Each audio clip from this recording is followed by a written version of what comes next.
Hello guys, welcome back to my YouTube channel. This is advocate Kuldeep Singh.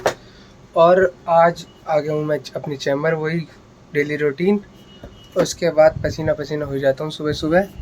आज तो मुझे किसी कोर्ट में नहीं जाना, क्योंकि आज ये सारे देख रहे हो कितने सारे हैं। ये सारी है लीगल नोटिस। मतलब जैसे कोई कंपनी से ले लेता है, लोन लेता है, फिर उसके बाद बहुत 3 से 4 इंस्टॉलमेंट मतलब नहीं देता। उसके बाद जैसे ही उसके पास कहा जाता है भैया आपकी इंस्टॉलमेंट नहीं आ रही, तो उधर से कोई जवाब नहीं आता, तो उसके बाद जाता है ये लीगल नोटिस।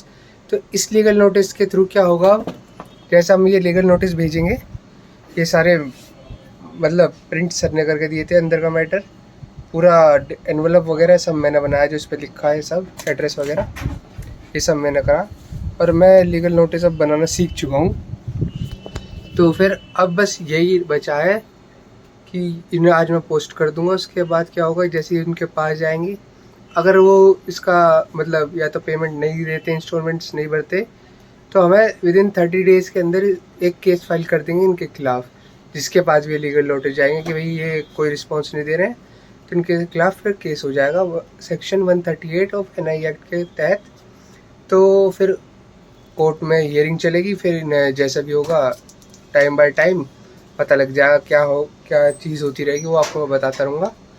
और अब से मैंने लीगल नोटिस सीख लिया। PF ऑलमोस्ट 90% आ गए हैं, क्योंकि कुछ में मुझे कभी कभी दिक्कत आ जाती है। जैसे PF RC क्या, RC एक नई चीज़ आई है, PF RC क्या है, नोटिस का भेजते हैं तो उसमें एग्जैक्ट क्या क्या डॉक्यूमेंट्स लगते हैं, तो कहीं यार उन चीज़ों में थोड़ी दिक्कत आ जाती है। और मैं पूछ लेता हूँ, क्योंकि अभी कुछ ही टाइम हुआ है, एग्जैक्टली बताऊँ तो मुझे 15 दिन हुए होंगे अप्रॉक्स, 1-2-4 दिन ऊपर नीचे आप कर लीजिए, बाकी तो मुझे सिर्फ इतना ही टाइम हुआ है। तो धीरे धीरे वो ये slow and study wins the race, तो बस धीरे धीरे सीख रहे हैं। और मैं सोच रहा हूँ कि एक 13 को एक केस है, उसमें मैं खुद ही अपीयर हूँ सर से बोल के कि सर इसमें मैं जाऊँगा, तो थोड़ा सा कॉन्फिडेंस लाएंगे। उस केस की फाइल आज पढ़ूँगा, आज उसकी एक कॉपी मैं घर ले जाऊँगा, तो घर ले जाके तसल्ली से 2 दिन पढ़ के, ट्यूसडे में केस है क्योंकि 30,000 का केस है, तो मैं चाहता हूँ कि 30, ये मेरा कोर्ट टंग रहा है ऐसे, 30,000 के केसेस मैं लेना स्टार्ट कर दूँ, क्योंकि 30,000 का यहाँ पे इजी टू कम है और सही रहता है कि स्टार्टिंग केस सुबह सुबह सही मिल जाएंगे यहाँ पे। या फिर KKD के उठानी स्टार्ट करूँ, क्योंकि KKD में मैं बड़े टाइम से पहुँच सकता हूँ, और दूसरी बात मैं वहाँ टाइम से काफ़ी पहले पहुँच जाता हूँ, तो मेरे लिए ईजी भी रहेगा।